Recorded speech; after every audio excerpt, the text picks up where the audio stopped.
Hello bachcho, welcome to our physics class. In today's class we'll be continuing our chapter number 4 titled as Moving Charges and Magnetism. Moving Charges and Magnetism. And now, as you already know that we are approaching towards the end of this chapter. ये most probably second last video होगी इस chapter के लिए. And in today's video, in today's lecture, I'll be discussing a very important derivation. वो बच्चों बहुत ही important derivation है, आपके एग्जाम्स में भी बहुत frequent है और इसका वेटेज भी बहुत ज़्यादा होता है. और let me tell you why I am more emphasizing on this particular derivation is कि बच्चे इसको समझ नहीं पाते. ओके बहुत ही सिंपल डेरिवेशन है. हर एक चीज़ को समझना कि हर एक चीज़ क्यों आई. अगर आपको हर एक चीज़ के पीछे का रीज़न मालूम है, so you have a confidence कि आप अगर कुछ भी लिख रहे हो तो उसके पीछे का एक लॉजिक है. ओके तो उस लॉजिक पे आज पूरी वीडियो में अपने ध्यान देना है, हर एक चीज़ को ध्यान से समझना है.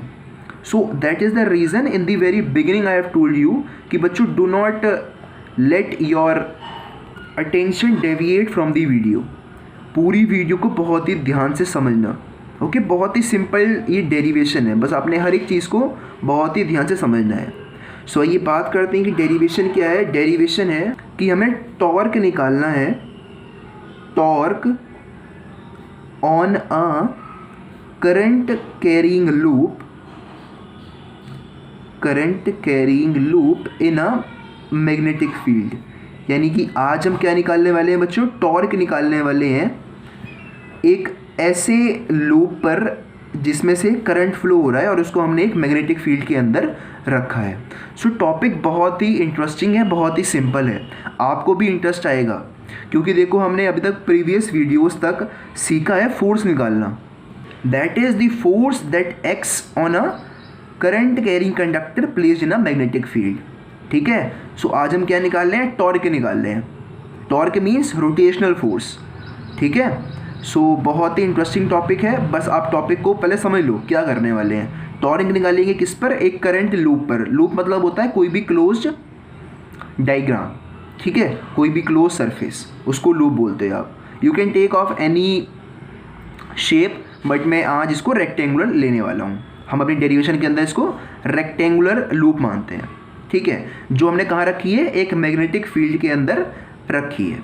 सो आइए पहले बनाते हैं अपनी इस टॉपिक की व्यू को पेज पर. सो ये क्या है, ये मैग्नेटिक फील्ड हमने बना दी है और इस मैग्नेटिक फील्ड के अंदर ही हम क्या करेंगे, एक रेक्टेंगुलर लूप को रख देते हैं. Let me say this is my rectangular loop that I had placed in this particular magnetic field. अब क्योंकि ये रेक्टेंगुलर लूप है तो ऑब्वियस सी बात है इसकी कुछ लेंथ होगी और कुछ ब्रेथ होगी जो हमें मालूम होगी. सो let me say the length of this particular rectangle is L. The length is L and the breadth of this rectangular loop is B and it is placed in a magnetic field of intensity capital B. अब इसके अंदर क्या हो रहा है, एक current भी flow हो रहा है. So let us mark the current को हम डायरेक्शन दे रहे हैं बच्चों एंटी क्लॉकवाइज. ठीक है, we are assigning the direction to the current as anti clockwise. यानी कि जो मेरा करंट है बच्चों वो एंटी क्लॉकवाइज डायरेक्शन में फ्लो हो रहा है, यानी कि ऐसे. और इसका मैग्नीट्यूड है बच्चों I throughout the loop. ठीक है. अब हमें अच्छे से मालूम है कि when a current carrying conductor is placed in a magnetic field it experiences some force. ठीक है, it experiences some force and the force is given by कि भाई F की वैल्यू होती है I into L vector cross B vector. ये हम आपको पढ़ा चुके हैं in the second last video for this chapter. F is equal to I into L vector cross B vector. अब क्योंकि ये एक लूप है, एक क्लोज्ड सरफेस है, let me name this loop as A B C D. तो एक बात बच्चों ध्यान दो कि जो फोर्स लगेगा वो सिर्फ उसी कंडक्टर पर लगता है जिसमें से करंट फ्लो हो रहा होता है। यानी कि जो फोर्स लग रहा है वो एक इस आर्म ए बी पर लग रहा होगा, एक इस आर्म बी सी पर लग रहा होगा, एक इस आर्म सी डी पर लग रहा होगा और एक इस आर्म ए डी पर लग रहा होगा। यानी कि इस पर कुल मिला के 4 फोर्स लग रहे होंगे, F1, F2, F3, F4। ठीक है। अब टॉर्क कब प्रोड्यूस होता है ये बात मैं चाहता हूँ कि आप समझ लो, या पहले पढ़ चुके हो बट दोबारा रिवाइज कर लो कि बच्चों टॉर्क कब प्रोड्यूस होता है। टॉर्क प्रोड्यूस होता है जब दो फोर्स मिलकर किसी भी पर्टिकुलर लूप पर एक ही डायरेक्शन में फोर्स लगाते हैं, एक ही डायरेक्शन में उसको घुमाने की कोशिश करते हैं। Let me remind this to you, जिसको हम बच्चों कपल बोलते हैं। ठीक है, आपने ध्यान दिया होगा अगर आप किसी टैप को खोलते हो, okay, so you are applying a couple on that particular tap. ठीक है, आप कैसे खोलते हो उसको, एक फोर्स इससे लगाते हो और एक फिंगर से लगाते हो, थंब को ऐसे पुल करते हो और फिंगर को ऐसे करते हो। तो देख लो दोनों जो फिंगर्स हैं उनका जो डायरेक्शन ऑफ फोर्स है, आप ये भी ऐसे घूम रहा है वो भी उधर ही घूम रहा है, सो दोनों का क्या होता है, एक तरफ ही होता है और दोनों अपोजिट एंड्स पर होते हैं। सो ऐसे यहाँ पर भी होगा, हम ऐसे दो फोर्सेस को ढूंढेंगे जो कि सेम डायरेक्शन में होंगे और अपोजिट एंड्स पर एक्ट कर रहे होंगे। ठीक है, सो हमें अच्छे से मालूम है कि अगर मेरे को डायरेक्शन ऑफ करंट मालूम है और डायरेक्शन ऑफ मैग्नेटिक फील्ड मालूम है किसी भी कंडक्टर के लिए, तो मैं उस पर लगने वाले फोर्स का डायरेक्शन भी निकाल सकता हूँ। फॉर श्योर हम निकाल सकते हैं the force acting on that particular conductor, direction of force. तो वही हम आगे करेंगे, बट अभी आप क्या करो कि पहले हम इस डेरिवेशन के अंदर इस फिगर को डिस्क्राइब कर देते हैं और उन चार फोर्सेस की अलग अलग वैल्यूज़ को लिख देते हैं। ठीक है, तो आप इसको लिखो। Figure shows a rectangular loop ABCD of length L, ABCD of length L and breadth B of length L and breadth B placed in a uniform magnetic field, placed in a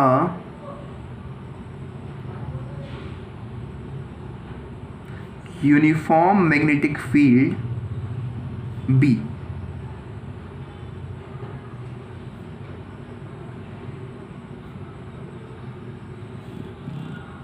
फिर आगे हम लिखते हैं about the current that let I be the current flowing in the loop in anti-clockwise direction. Let I be the current flowing in the loop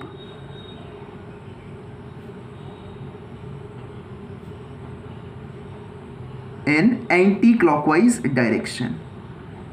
ये बताना आपने ज़रूरी है क्योंकि हमें करंट का डायरेक्शन चाहिए। क्यों? बिकॉज हमें अप्लाई करना है Fleming's left hand rule to find the direction of force. Because हमें निकालना है बच्चों टॉर्क, तो हमें ये जानना ज़रूरी है कि क्या दो ऐसे फोर्स हैं जो कि अपोजिट एंड्स पर एक्ट कर रहे हैं और सेम डायरेक्शन में एक्ट कर रहे हैं। फिर हम आगे लिखेंगे कि भाई force acting on a conductor of length L क्या होता है, F is equal to I L vector cross B vector.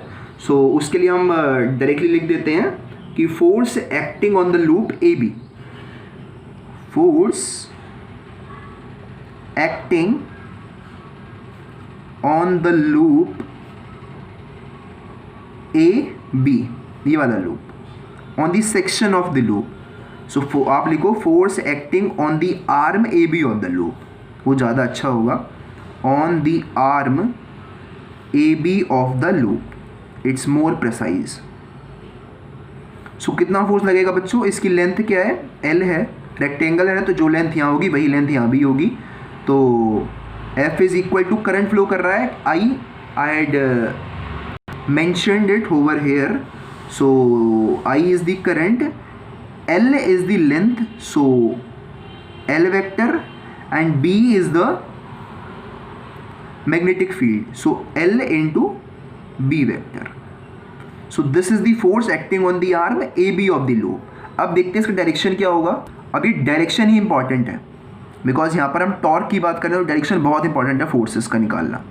सो मैं चाहता हूँ आप ध्यान से देखो, जो करंट का डायरेक्शन है, मैं बात कर रहा हूँ ए बी वाले लूप के लिए, करंट का डायरेक्शन ऐसे है, यानी कि जो आपकी ये फ्लेमिंग्स लेफ्ट हैंड रूल में मिडिल फिंगर होगी वो ऐसे जा रही होगी नीचे की तरफ। जो आपका मैग्नेटिक फील्ड है, यानी कि फ्लेमिंग्स लेफ्ट हैंड रूल के लिए जो आपकी 4 फिंगर होती है, उसका डायरेक्शन ध्यान से देखो ऐसे है। ये ध्यान से देखो, ये करंट का डायरेक्शन है नीचे, तो ये करंट का डायरेक्शन में बना दिया आई का डायरेक्शन। ये क्या है, मैग्नेटिक फील्ड का डायरेक्शन है, तो ये बी बना दिया हमने। सो बताओ फोर्स का डायरेक्शन क्या होने वाला है, please tell me the direction of force. तो बहुत ही सिंपल है, आई होप कि आप लगा पाए हो। ये ध्यान से देखो, इस तरह का कुछ सिचुएशन है कि जो करंट है वो ऐसे है, जो फील्ड है वो ऐसे, तो देखो ध्यान से, जो थंब है वो ऊपर की तरफ आ रहा है, यानी कि आउट ऑफ द पेपर, यानी कि जो मैग्नेटिक फील्ड का डायरेक्शन है बच्चों वो आउट ऑफ द शीट है, और इस आर में ए बी और इस मैग्नेटिक फील्ड बी के परपेंडिकुलर ऐसे बाहर आ रहा है। आई होप कि आपने खुद किया होगा फ्लेमिंग्स लेफ्ट हैंड रूल लगा करके, आपको पता चला होगा कि जो फोर्स है वो ऊपर की तरफ ऐसे, आपका थंब ऐसे होगा ऊपर की तरफ। सो ये आपका डायरेक्शन ऑफ मैग्नेटिक फील्ड होगा, directed outwards at this point, और ये परपेंडिकुलर होगा। सॉरी जस्ट अ मिनट, ये तो हम मैग्नेटिक फील्ड के लिए यूज़ करते हैं, why had I done this. So force को दिखाने के लिए मैं किसे दिखाऊँ उसको, late me show it like this. ये क्या कर रहा है, बाहर की तरफ आ रहा है ऐसे, okay, this line. So this is the direction of force outwards, कुछ इस तरह से, ठीक है, आउटवर्ड्स। सो इसको लिख लो आप नीचे कि जो हमारा फोर्स F1 मान लेते हैं इसको, ये जो फोर्स F1 है it is directed out of the paper. Direction of F1 is directed outward of the sheet.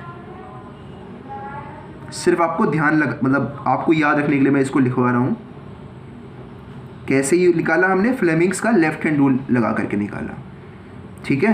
तो हमने जैसे बच्चों ए बी के निकाला जिसकी लेंथ L थी, सिमिलरली आप देखो जो ये सी डी वाला आर में है इस लूप का, उसमें भी करंट I ही है, लेंथ उसकी भी L ही है, और मैग्नेटिक फील्ड वो भी B में ही रखा हुआ है। सो वहाँ पर जो फोर्स लगेगा वो भी यही होगा, बट देखते हैं उसका डायरेक्शन क्या होगा, वो इंपॉर्टेंट है डायरेक्शन।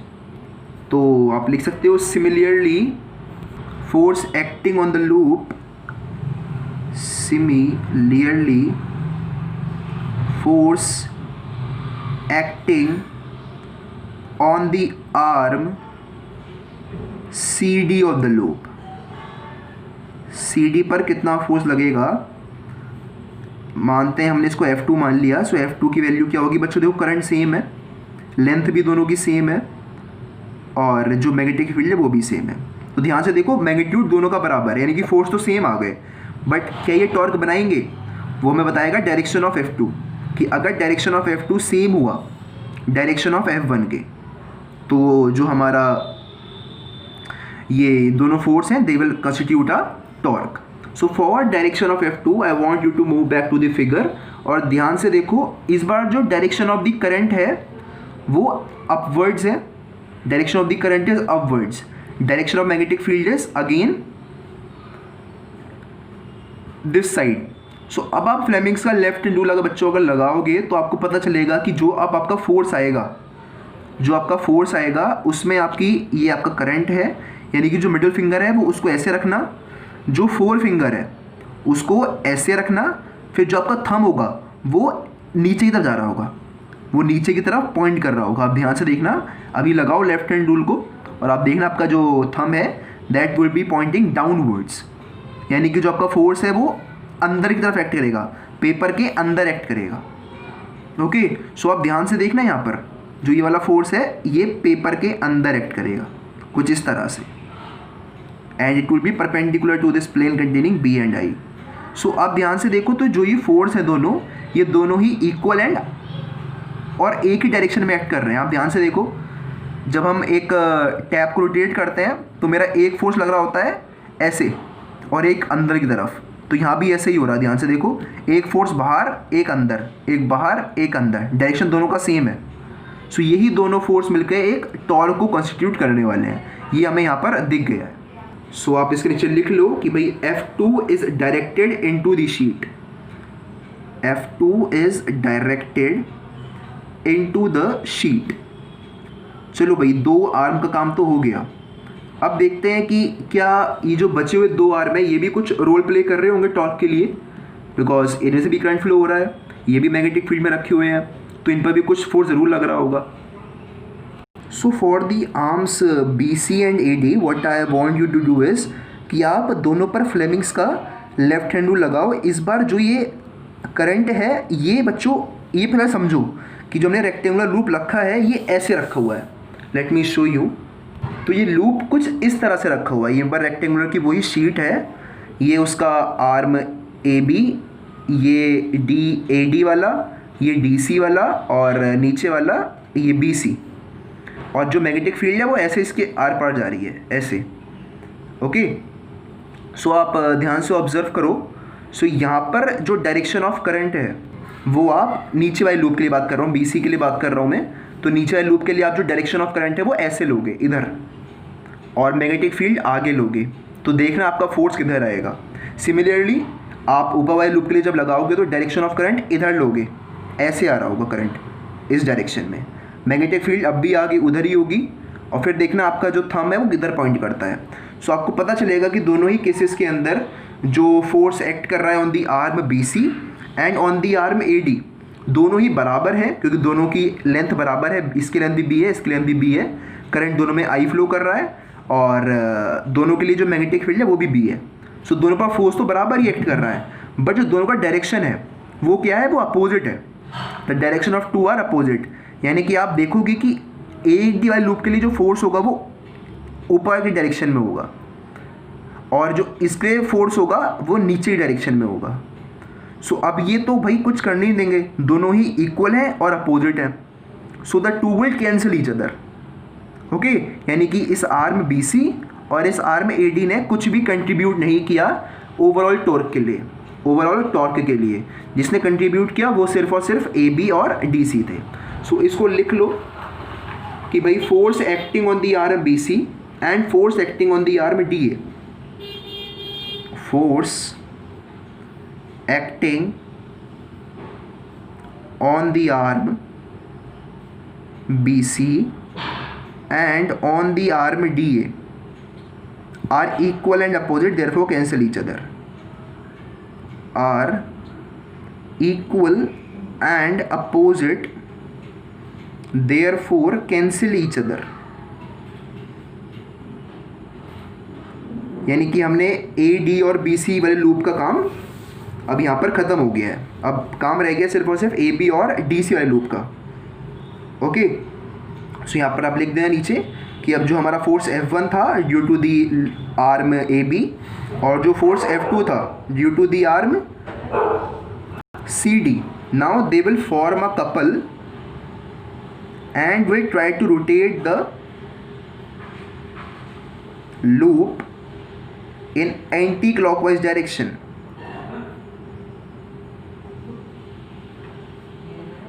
एंटी क्लॉकवाइज आपको आगे लिखना है बच्चों, आप ध्यान से देखो तो एंटी क्लॉकवाइज ही हो रहा है, एक फोर्स आगे एक्ट कर रहा है, एक पीछे को धकेल रहा है उसको, तो एंटी क्लॉकवाइज पुल करने की कोशिश हो रही है।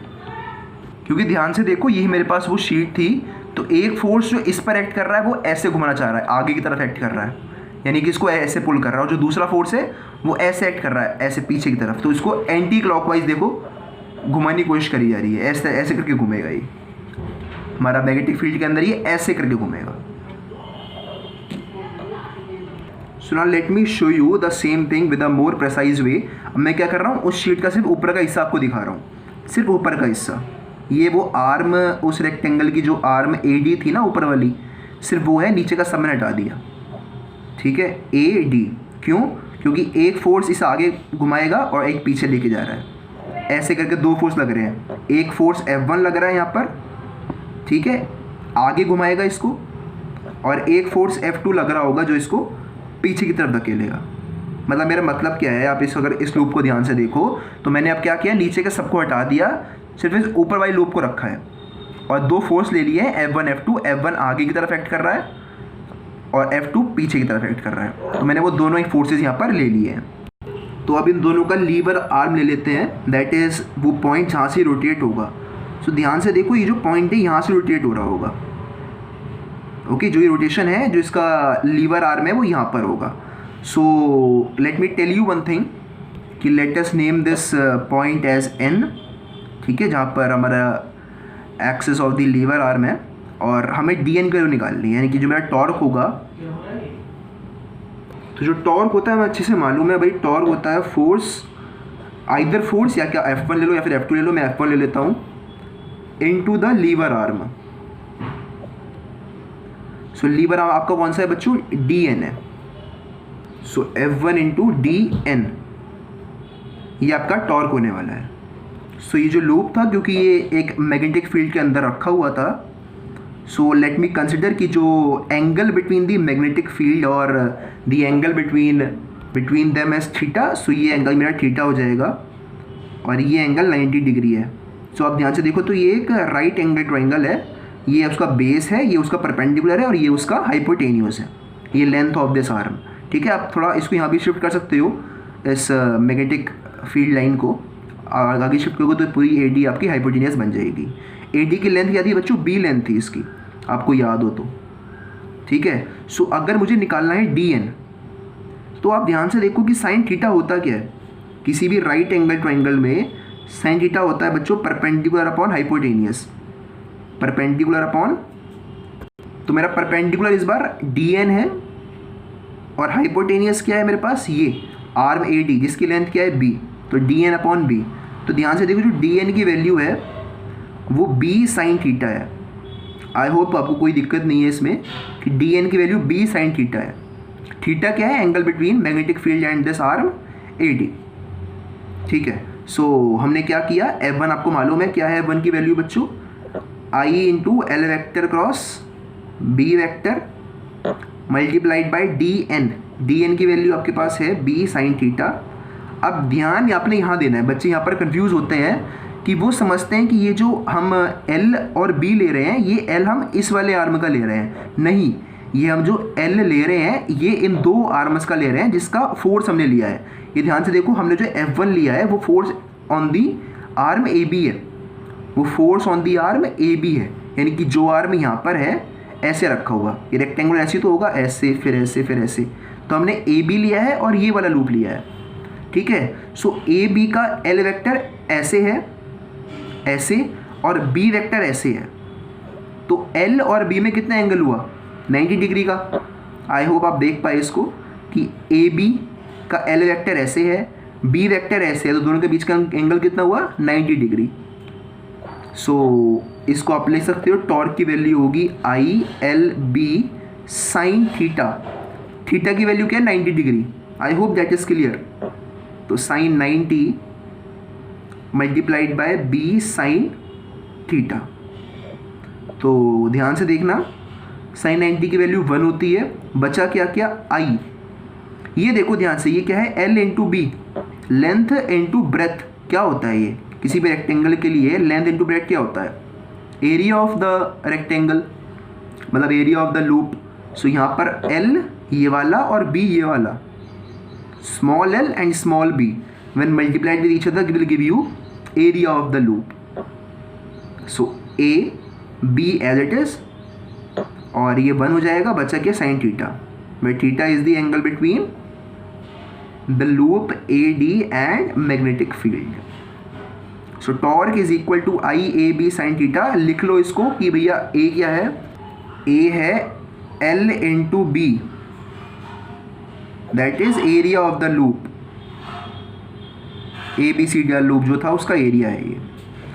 ये डायग्राम मैंने आपको बना के दिखाया था सिर्फ और सिर्फ इस DN के लिए. ठीक है, बाकी इस डायग्राम का और कोई सिग्निफिकेंस नहीं है. बट आपने ध्यान देना है, बच्चे यहाँ पर गलती करते हैं कि वो L इसको समझ बैठते हैं. ये L ये नहीं है, L हम ले रहे हैं इस AB वाले लूप को, तो इसका L वेक्टर नीचे की तरफ है और B वेक्टर ऐसे, दोनों के बीच का एंगल 90 डिग्री हो जाएगा. तो ये जो साइन 90 1 हो जाता है.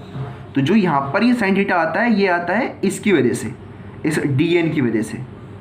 ठीक है, ना कि इसकी वजह से. आई होप दैट इज़ क्लियर. अब मान लेते हैं कि अगर इस लूप में n नंबर ऑफ टर्न्स है, यानी कि n नंबर ऑफ ऐसे ही आर्म्स AB बने हुए हैं और ऐसे ही आर्म्स इधर CD बने हुए हैं. सो जो टॉर्क हो जाएगा वो n से मल्टीप्लाई हो जाएगा. आप लिखो that if the loop has n turns, derivation आपका पूरा हो चुका है, बस ये एक एक्स्ट्रा चीज़ है that if the loop has n turns then the net torque acting on the loop, इसको पूरा कर लेना, एक्टिंग ऑन द लूप होगा आगे। ये क्या होगा बच्चों, टॉर्क की वैल्यू होगी, इसको हम n से मल्टीप्लाई कर देंगे। अगर एक की वजह से इतना टॉर्क है तो n की वजह से होगा n into this, so NIAB sine theta. I hope this entire formula is clear to you, क्योंकि हम इस फॉर्मूले को मूविंग कॉइल गैल्वेनोमीटर में भी आगे यूज़ करने वाले हैं। और मैं एक चीज़ चाहता हूँ कि आप बच्चों थीटा के बारे में और ध्यान से समझ लो, क्योंकि मुझे लगता है कि शायद थीटा को लेकर आप कंफ्यूज हो सकते हो। सो थीटा क्या है, थीटा हमने क्या किया, आर में AD लिया, आर में AD का नॉर्मल लिया, ये AD आर में, तो इसका नॉर्मल कैसा होगा, ऐसे बाहर की तरफ निकलता हुआ। Let me say this is the normal of this arm, ये वो इसका नॉर्मल हो गया। Let me say this is the normal N। So जो ये नॉर्मल और इसके करस्पॉन्डिंग मैग्नेटिक फील्ड लाइन जो एंगल बना रही होगी वो हमने थीटा लिया है। सो बाय सिमिलैरिटी और by applying some geometrical rules this angle was also theta.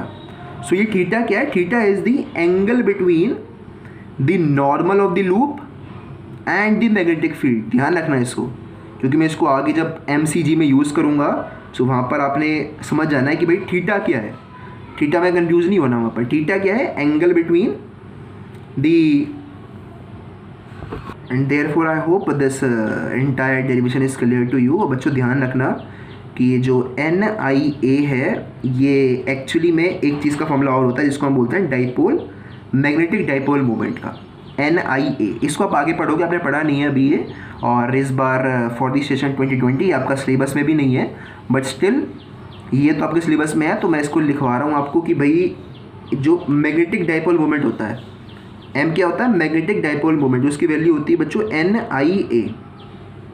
ठीक है, तो आप चाहो तो इस टॉर्क को MB साइन थीटा भी लिख सकते हो, MB साइन थीटा भी इसको लिखा जा सकता है। इसका मतलब ये है कि एक करंट कैरिंग लूप एक मैग्नेटिक डाइपोल की तरह भी बिहेव कर सकता है when it is placed in a magnetic field. Okay, क्यों, क्योंकि ये NIA होता है बच्चों dipole moment of a magnetic dipole. So this was the formula for torque due to a magnetic field experience by a current carrying loop. So numerical question अगर इस पे आते हैं तो बहुत ही सिंपल आते हैं। वो बेसिकली आपको टॉर्क दे देगा, आपको number of turns in the loop दे देगा, आपको एरिया ऑफ द लूप दे देगा, और जिस हमने मैग्नेटिक फील्ड के अंदर रखा है वो दे देगा। Okay, and he will also give you theta and he will ask you कि भाई कितना करंट फ्लो कर रहा है उस लूप में से। ऐसे आपसे सवाल एग्जाम के अंदर पूछ ले जाते हैं। सो बहुत ही सिंपल होता है, बस आपने यहाँ पे वैल्यूज पुट करनी होती है और उसको इक्वेट करना होता है, आपके पास आपका आंसर आ जाता है। सो आई होप कि आपको आज का कॉन्सेप्ट अच्छे से क्लियर था। सो जो हमारी आज की क्लास थी थोड़ी छोटी थी, but I land this class over here only, क्योंकि जो हमारा नया टॉपिक है MCG मूविंग कॉइल गैल्वेनोमीटर, अगर मैं उसको यहाँ पर शुरू करता हूँ तो वो नहीं कंप्लीट हो पाएगा और आधा रह जाएगा, फिर उसमें मज़ा नहीं आएगा। सो जो कल की वीडियो होगी वो थोड़ी लंबी होगी और इस टाइम को मैनेज कर लेगी। जो आज के 10 मिनट्स रह गए हैं उससे ज़्यादा ही कल लग जाएंगे, क्योंकि हमें कल 3 पॉइंट डिस्कस करनी है अबाउट MCG। एक पहले MCG होता क्या है, उसके बाद सेंसिटिविटी क्या होती है उसकी, फिर its conversion into ammeter and voltmeter, वो सारी बातें हम कल डिस्कस करेंगे। तो कल की क्लास ऑब्वियसली थोड़ी लंबी हो सकती है। सो आज की वीडियो को हम यहीं एंड करते हैं इस टॉपिक को पढ़ा करके आपको। So thank you very much for watching this video.